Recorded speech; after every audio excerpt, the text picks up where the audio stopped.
Hey besties, welcome to our channel Telugu Italian. ఈరోజు చాలామంది అడుగుతున్న కామన్ Q&A క్వశ్చన్స్ గురించి అయితే మనం చూద్దాము. అందులో ఫస్ట్ క్వశ్చన్ చూద్దాం. Can we still apply for admission? Okay, ఈ క్వశ్చన్కి ఆన్సర్ ఏంటి అంటే 90% ఆఫ్ యూనివర్సిటీస్కి అయితే అడ్మిషన్స్ క్లోజ్ అయిపోయాయి. స్టిల్ కొన్ని టాప్ యూనివర్సిటీస్ ఇంకా అడ్మిషన్ ప్రాసెస్ అయితే చేస్తున్నాయి. వాటిల్లో కొన్ని యూనివర్సిటీస్ చూద్దాము. అందులో ఫస్ట్ ఏంటంటే యూనివర్సిటీ ఆఫ్ ఫ్లోరెన్స్ ఏదైతే ఉందో అది 16th మే డెడ్ లైన్ ఉంది. University of Messina 30th May, Pisa first week of June, అలాగే university of Trieste 31st of May. ఇంకొన్ని యూనివర్సిటీస్ ఉన్నాయి, like university of Bologna, university of Perugia. వీటన్నిటికీ మీకు కోర్స్ని base చేసుకొని ఒక్కో కోర్స్కి ఒక్కో డెడ్ లైన్ అయితే ఉంది. బట్ మీరు కోర్స్ ఏదైతే సెలెక్ట్ చేసుకుంటున్నారో అప్పుడు లాంగ్వేజ్ కూడా ఒకసారి చెక్ చేసుకోండి. Okay, next question. సిస్టర్, ఇంకా ఆఫర్ లెటర్ రాలేదు అంటే అడ్మిషన్ రాలేదు అన్నట్లేనా? వెల్, ఆఫర్ లెటర్స్ అయితే ఆల్మోస్ట్ పాస్ట్ 2 weeks నుంచి చాలామంది అయితే చెప్తున్నారు వాళ్ళకి ఆఫర్ లెటర్స్ వచ్చాయి, అడ్మిషన్ లెటర్స్ వచ్చాయి అని. ఇది పీక్ టైం అండి. మే, జూన్ అనేది అయితే ఆఫర్ లెటర్స్ వాళ్ళు సెండ్ చేయడానికి పీక్ టైం.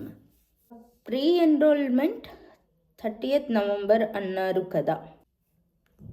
ఓకే, ఇందులో చిన్న కరెక్షన్ అండి. అన్ని యూనివర్సిటీస్కి 30th నవంబర్ అనేది డెడ్ లైన్ కాదు. I want to change this. For example, Politecnico di Milano వచ్చేసరికి జూన్ ఎండింగ్ ఉంది. అలాగే పాలిటెక్నికో ది టొరినో కూడా జూన్ ఎండింగ్లో ఉంది. యూనివర్సిటీ ఆఫ్ ఫెరారాకి వచ్చేసరికి మే ఎండింగ్కే ఉంది. సో ఒకసారి మీరు ప్రీ ఎన్రోల్మెంట్ అయితే చెక్ చేసుకోండి. అండ్ యూజువల్గా ప్రీ ఎన్రోల్మెంట్ మీరు university.it చేసిన తర్వాత మీకైతే 10 to 15 daysలో ఒక సమ్మరీ అయితే ఉంటుంది. సమ్మరీ డాక్యుమెంట్ని మీరు వీసా ఫైల్ చేసేటప్పుడు మ్యాండేటరీగా యాడ్ చేయండి. స్కాలర్షిప్ అప్డేట్ 16th మే. ఓకే, క్వశ్చన్ మార్క్ పెట్టారు. 16th మే ఒక స్కాలర్షిప్ డెడ్ లైన్ అయితే ఉందండి, కానీ అది మెరిట్ బేస్డ్ స్కాలర్షిప్. దానికోసం మీకు డెఫినెట్గా అడ్మిషన్ వచ్చి ఉండాలి. ఇన్ టర్మ్స్ ఆఫ్ మెరిట్ కూడా మీరు ఎలిజిబిలిటీ క్రైటీరియా మ్యాచ్ అయ్యి ఉండాలి. బట్ యూజువల్గా ఇండియా నుంచి ఎవరైతే ఇటలీకి వస్తారో వాళ్ళు regional based or need based scholarships అయితే అప్లై చేస్తారనమాట. దానికైతే ఇంకా కాల్స్ ఓపెన్ అవ్వలేదు. యూనివర్సిటీ ఆఫ్ సెపియాంజా, యూనివర్సిటీ ఆఫ్ మిలాన్లో కూడా మనకి ఆల్మోస్ట్ జూన్ నుంచి స్కాలర్షిప్ ఫస్ట్ కాల్ అయితే వస్తుంది. సో ప్రతి ఒక్కళ్ళు వాళ్ళ యూనివర్సిటీ వెబ్సైట్ని అయితే ఒకసారి చెక్ చేసుకోండి. ఫర్ ఎగ్జాంపుల్, నా యూనివర్సిటీ వచ్చేసరికి ఎర్సు స్కాలర్షిప్ అనమాట. ఇది జనరల్గా ఎండ్ ఆఫ్ జూన్ నుంచి స్టార్ట్ అవుతుంది. కొన్ని యూనివర్సిటీస్ ఆ టైంకి వాళ్ళ స్కాలర్షిప్ డెడ్ లైన్ కూడా క్లోజ్ చేసేస్తాయి. సో ఒకసారి మీరైతే స్పెసిఫిక్గా మీ యూనివర్సిటీ ఏదైతే అడ్మిషన్ వస్తుందో ఆ యూనివర్సిటీ స్కాలర్షిప్ అప్లై చేసే డెడ్ లైన్ అయితే చెక్ చేసుకోండి.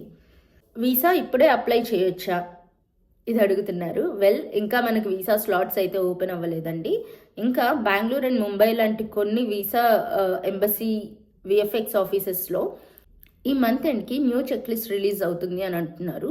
లెట్స్ సీ ఈసారి చేంజెస్ ఏమన్నా చేస్తున్నారేమో. లైక్ ఫినాన్షియల్ డాక్యుమెంట్స్ ఏవైతే కావాలో 2022లో 7 lakhs నుంచి 14 lakhs 13 lakhs చేశారు కదా. ఈసారి ఇంకేమన్నా చేంజ్ చేస్తారేమో చూద్దాము.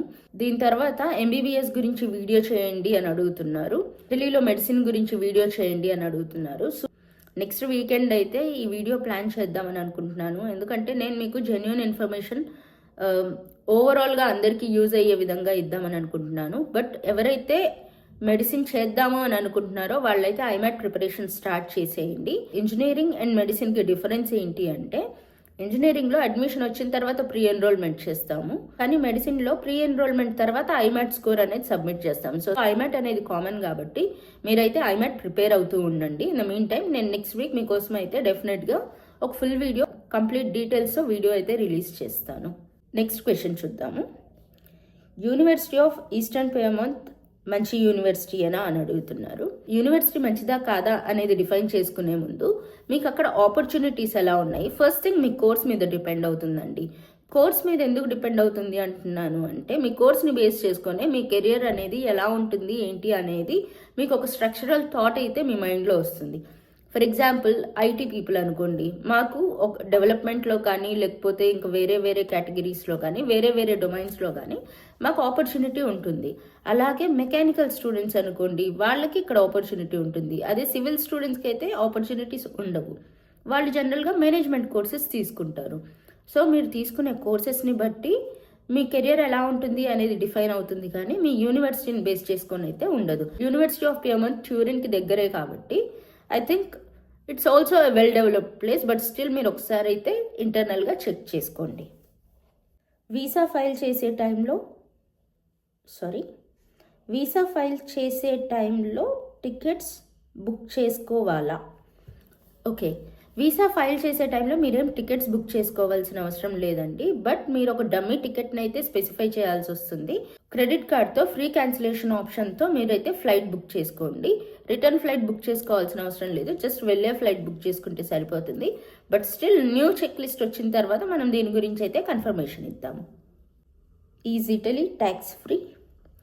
No, Italy is not tax free అండి. మీరు స్టూడెంట్ అయినా సరే, ఎంప్లాయీ అయినా సరే, ఎవరైనా సరే ట్యాక్స్ అయితే పే చేయాల్సిందే. ఫర్ ఎగ్జాంపుల్ నేను నా శాలరీలో 22% ట్యాక్స్ పే చేస్తున్నాను. నా శాలరీ రేంజ్ని బేస్ చేసుకొని 22. నాకంటే ఎక్కువ ఉన్న వాళ్ళు ఒక శాలరీ బ్రాకెట్ క్రాస్ చేస్తే 30%. సో ట్యాక్స్ ఫ్రీ కంట్రీ అయితే కాదు. డెలివరీ జాబ్స్ తప్ప పార్ట్ టైం జాబ్స్ దొరకవా? వెల్, డెలివరీ జాబ్స్ కాకుండా పార్ట్ టైం జాబ్స్ దొరకవా అంటే, మీకు ఇటాలియన్ వస్తే మీకు పార్ట్ టైం జాబ్స్ ఈజీగా దొరుకుతాయి. బట్ ఇటాలియన్స్ రానప్పుడు 90% ఆఫ్ పీపుల్ డెలివరీ జాబ్స్ చేస్తారు, లేకపోతే వెయిట్రెస్గా చేస్తారు. లేదు మీకు ఇంగ్లీష్ ప్రొఫిషియన్సీ ఉంది అంటే మీరు ఇంగ్లీష్ టాట్ స్కూల్స్లోకి వెళ్ళి కూడా మీరు టీచర్స్ లాగా అప్లై చేయొచ్చు. That's one thing. అలాగే నానీస్గా చేయొచ్చు, కేర్ టేకర్స్గా చేయొచ్చు. వీళ్ళకైతే ఇటాలియన్ రావాల్సిన అవసరం లేదు. బట్ మీరు ఒక ప్రొఫెషనల్ పార్ట్ టైం జాబ్ చేయాలి, లైక్ మేనేజ్మెంట్ లేకపోతే ఇలాంటి వాటిల్లో చేయాలి అంటే మీకు డెఫినెట్గా ఇటాలియన్ రావాలి. ఇన్ కేస్ మీరు క్యులినరీ స్కిల్స్లో ఏదైనా చేయాలి అని అనుకుంటే, మీకు ఏదైనా ఎక్స్పీరియన్స్ ఉంటే ఆ ఎక్స్పీరియన్స్ని మెన్షన్ చేస్తే మీకు లాంగ్వేజ్ లేకపోయినా సరే పార్ట్ టైం జాబ్ అయితే చేసుకోవచ్చు. అలాగే part time job maximum 20 hours per week మాత్రమే మీకు అలో ఉంటుంది. సో అదైతే ఒకసారి చెక్ చేసుకోండి. నాకు వచ్చిన క్వశ్చన్స్ లిస్ట్ బేస్ చేసుకొని అయితే నేనైతే ఆన్సర్ చేశాననే అనుకుంటున్నాను. Almost all of the questions క్లియర్గానే. మీకు ఇంకా ఏమన్నా డౌట్స్ ఉన్నాయి అంటే కమెంట్ సెక్షన్లో మెన్షన్ చేయండి. నేను ఎట్ ద ఎర్లియస్ట్ మీకు రెస్పాండ్ అవ్వడానికి అయితే ట్రై చేస్తాను. ఎవరికైతే ఆల్రెడీ అడ్మిషన్ వచ్చిందో మీరు లేట్ చేయకుండా ఫర్దర్ ప్రాసెస్ అయితే స్టార్ట్ చేసుకోండి. See you guys in another video. Until then, bye.